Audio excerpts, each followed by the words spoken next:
The two-income household, the high level of divorce, and even the formal education system are factors restricting the availability of time for children to observe their parents as role models. If only a single parent is present in the household, that does not divide the amount of attention that child receives merely in half. The time available to that one parent to focus on that child is also divided because their duties are doubled. Often a single parent works two jobs, thus leaving that child with nearly no time to spend observing either of their parents as role models. Instead, their role models are misplaced and replaced. They spend time at school where they will hopefully observe good role models, but a teacher's attention is divided by the number of students. The teachers lack the personal bond of love for the child that parents ideally possess. So the teacher, even the most excellent, is handicapped against providing what a good parent provides. When present at school, not only are they absent from the role models most directly connected to their personal genetics and environment, they are absent from the two people most likely to have the greatest concern for their happiness and well-being. Simply put, they are quite often absent from being loved. But the interaction with other students certainly holds value and can provide a lot of fun experiences for a child. Ultimately, whether or not school is a positive experience is largely determined by whether or not the child does well in the opportunities for competition school presents. There's competition in the academics, there's competition in the games, there's competition for the limited attention of the teacher, and most especially, there's competition for popularity. So at school there are winners, but some also are losers. Sure, there were losers in the hunter-gathering times, and those losers lost their life. But with just a tiny percent of the human progress we have achieved, we could have limited that number to but a few.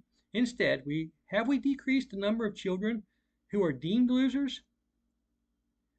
The modern price of losing is usually not the loss of life. Instead, they experience the misery of being a loser. Now, no child is deemed a loser by me, but who can deny many children are deemed as such by their peers and, most sadly of all things, themselves.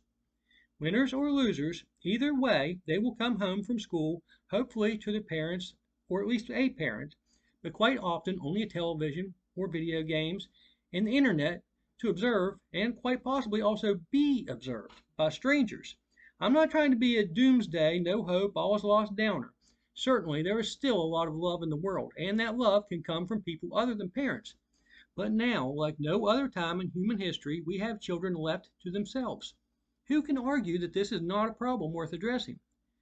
Some are not only denied role models, but denied the knowledge that they should spend some of this time alone towards self-education in the hope that they can begin on a path toward bettering their life as an adult. Now, I'm going to say something controversial. There is a danger in the informal education system for children who become knowledgeable through additional self-education. Yes, knowledge, 100% pure factual, undeniable knowledge, can be a burden for a child in their formal education.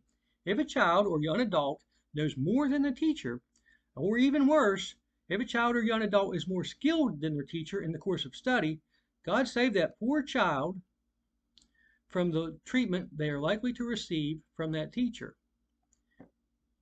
Part 3.3, Self-Education, the Personal Path from a Personal Perspective.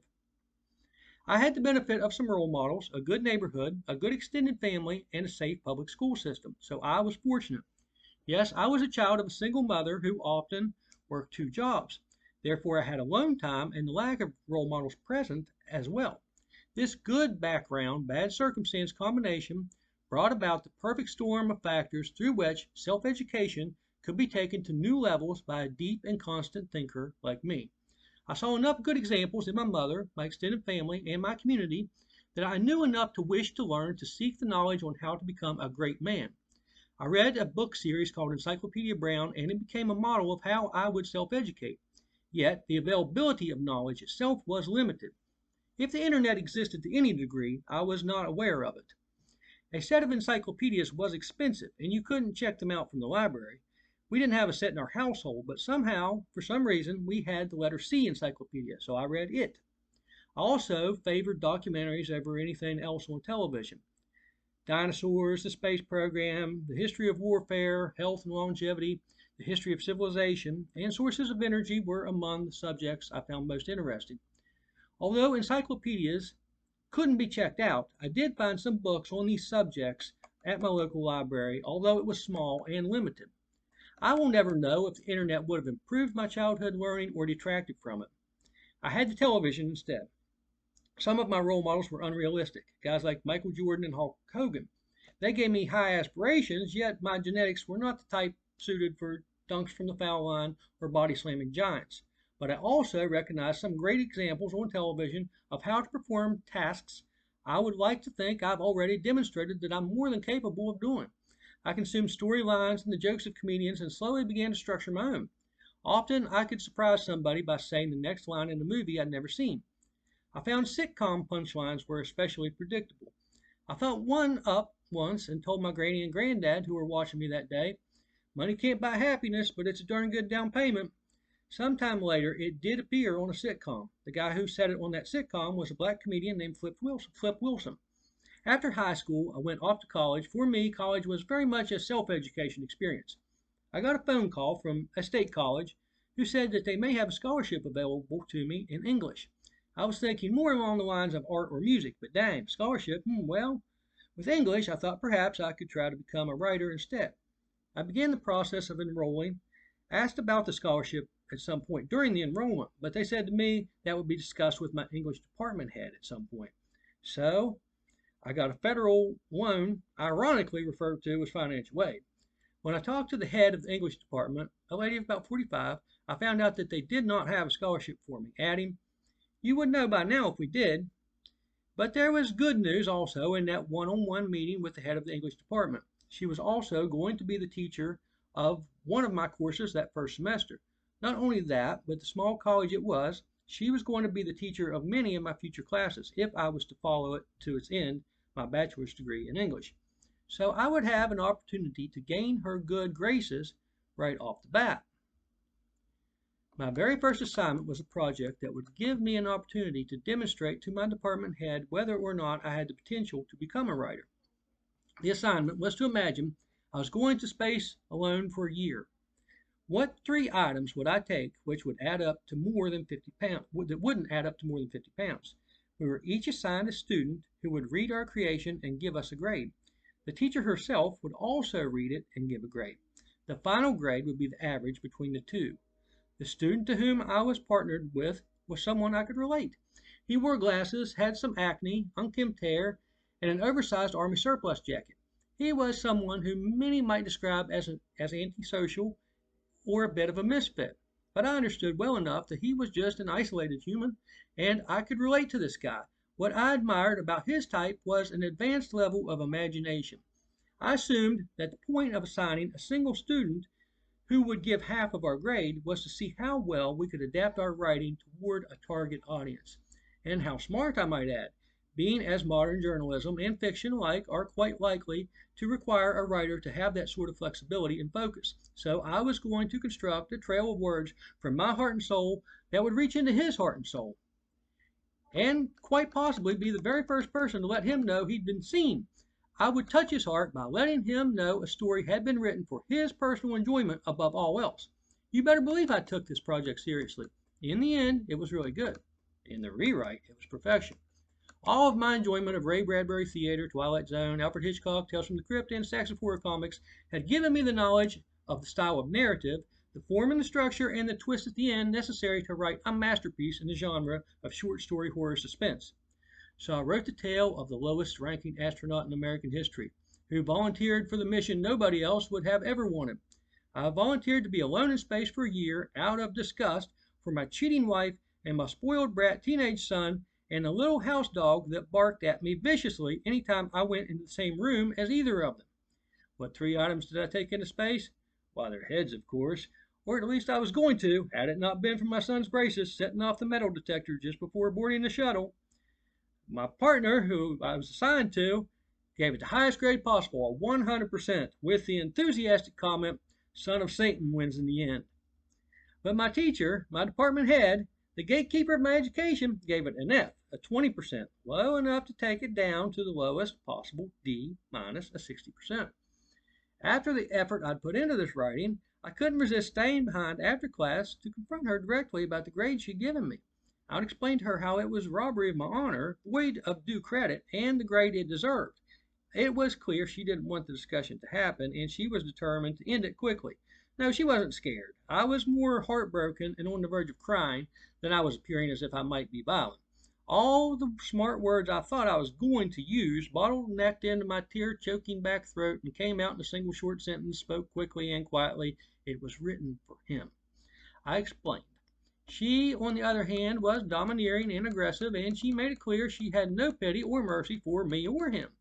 With a dismissive roll of eyes and a raised voice, she said, "You didn't even stick to the assignment. It was supposed to be you who was going into space. You were supposed to write about these items and why they were important for you to take." Then she added more insult to the injury. I was generous to allow it a passing grade. I replied, "Well, first I had to imagine a scenario in which I would be going into space alone for a year." Now, the surprise on her face at that moment, and that silence that followed when her eyes met mine, when she realized that in fact it had been me who I'd imagined as the lowest ranking astronaut in history, and in fact I'd explained why it was important to take these three items. I'd explained that I would have one full year to revel in the only victory I'd ever achieved before ultimately being put to death for murder. In that moment of silence, she most likely even realized that I didn't think of myself as a loser at all, but I had nonetheless portrayed myself as one in order to convey a message to someone who actually did think of himself as a loser. In that exchange, from me to him, he knew for sure that he wasn't a loser, or else I wouldn't have done such a thing. But the look of surprise evaporated as her ego reminded her that she was the boss and I needed to write what was pleasing to her first and foremost. As her brows lowered, they informed me that my gateway to my English degree from that department was forever sealed tight shut.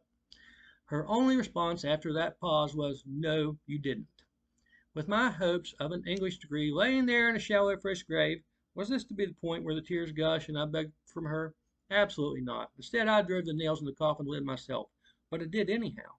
Did I do too much work? Was it too much imagination? Or am I just too creative to be your student? Oh, I said that from my fast-beating heart, knowing it was the truth, and it reached into her heart, and it gave it enough. The grader got graded with a grade that her grading deserved.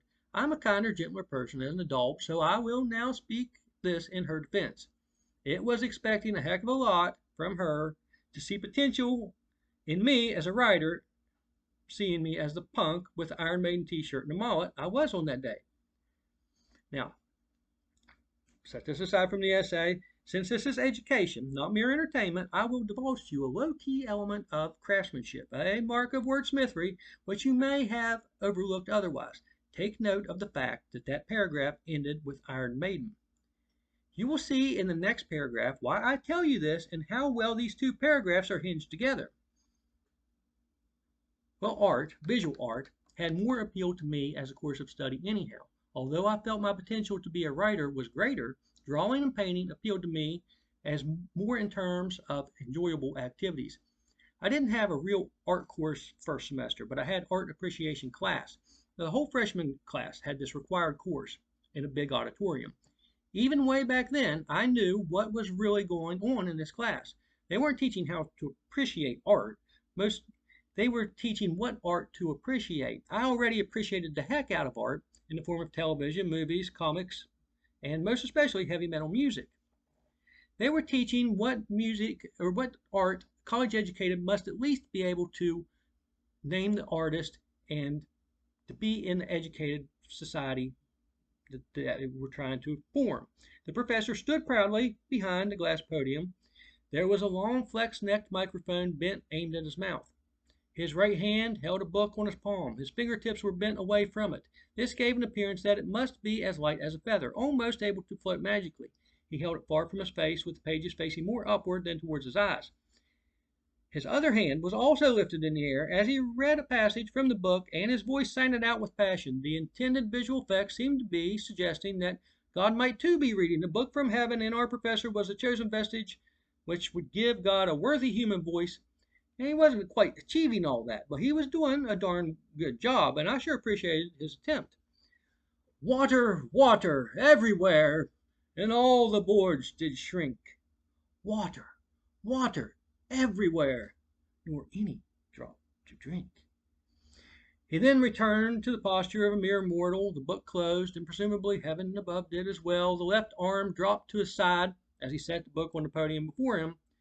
Looking for a moment drained from the experience, he straightened the microphone and leaned towards it, his mouth so close to the microphone that his breath could be heard.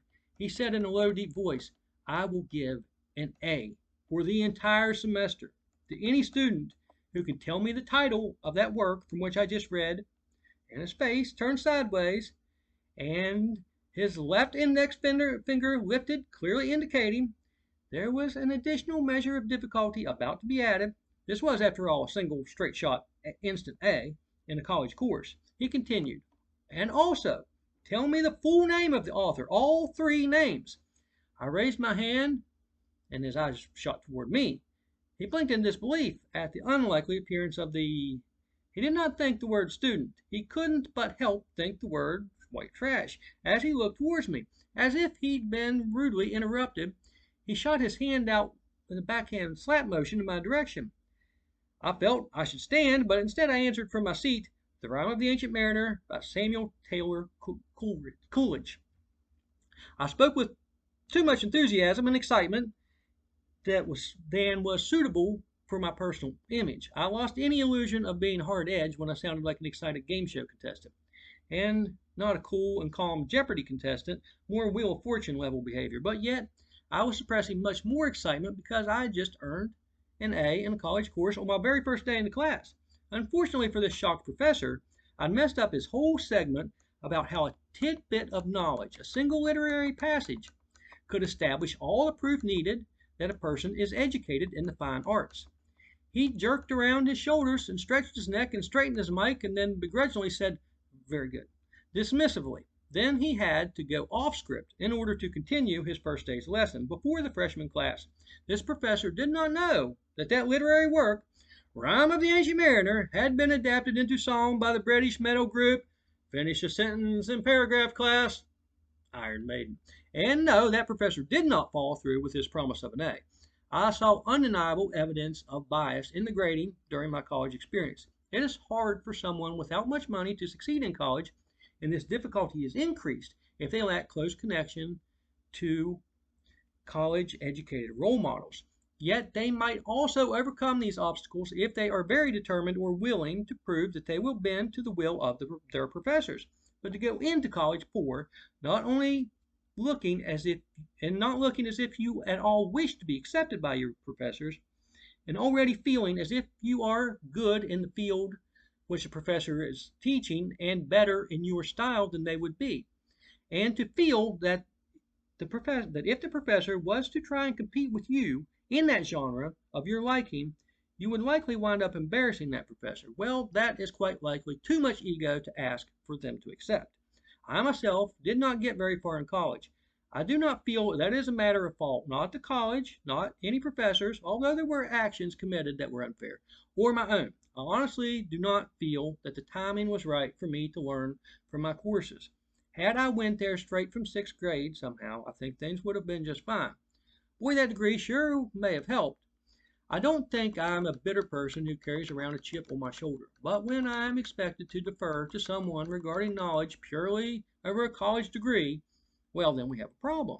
Now, at work involving a job, well, then I will exercise whatever subservience is required because that's something that nearly all jobs require. Money, for many such as myself, is necessary. But on matters outside of work, or matters of opinions discussed privately at work on break with coworkers, I feel well within my rights and even a sense of responsibility to be honest and not pretend to know less than I do or believe differently than I do. My self-education continues to this very day, and the apps in my brain are constantly updated with new knowledge.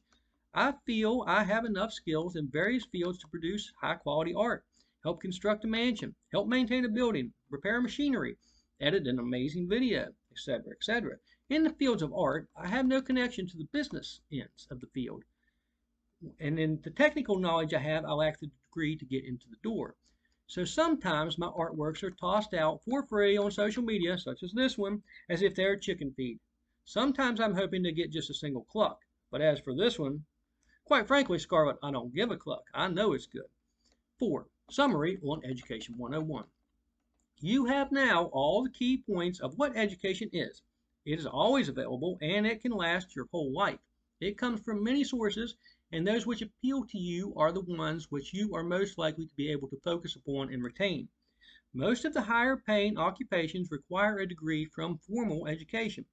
In the fields involving technology, the knowledge obtained in one's freshman year may be outdated by one's senior year as equipment, new medicine, new apps, etc., replace the old. So much of the knowledge that is being applied by film creators, game designers, medical specialists, etc., have been learned on the job in formal education or on the computer, self-education. Yet the jobs themselves can only be accessed through the formal collegiate path, which is both expensive and guarded. By and large, college education remains in the hands of those with money. No matter one's aptitude and desire to learn, you might just be too poor, or you might be unfairly treated and judged based upon appearance and demeanor. And as unlikely as it may sound, you just might be too smart, too skilled for your own good. Self-education does not give you a degree which establishes you with rank and title in society. But if you are truly interested in the source of information, if the information holds valuable knowledge and artistic merit, if you seek it more than you do the pollution that juices your glands, ultimately, class, you too can become like me, so damn clearly educated that you make stuffy snobs sick to their stomach as they realize that you are also totally grounded, socially relevant, and armed with enough wit and wisdom to make the historical seem contemporary and the contemporary seem historical. Please stay with me, college-educated readers. You are not condemned by this writing, nor are your degrees scoffed at. No, they do not make you smarter than me, but they opened up doors to you that for me remain closed. Hopefully, they have helped you obtain a good standard of living and surrounded you with interesting people. Just please do not let that degree become a fence that restricts your social circle and prevents you from allowing yourself to focus on people, art, and knowledge that you find quite interesting, even if it comes from sources who are supposedly socially beneath you. It is quite possible that their ideas are above and beyond what you've learned. Personally speaking, the people who I have discovered to be geniuses, on first impression, I thought they were nuts. I may at times be bent and humbled in your sight by being your servant or a servant to another. I may have appeared to you even lower as a total cast out, but right now, in your mind's eyesight, I will raise to speak to you as I am, your equal.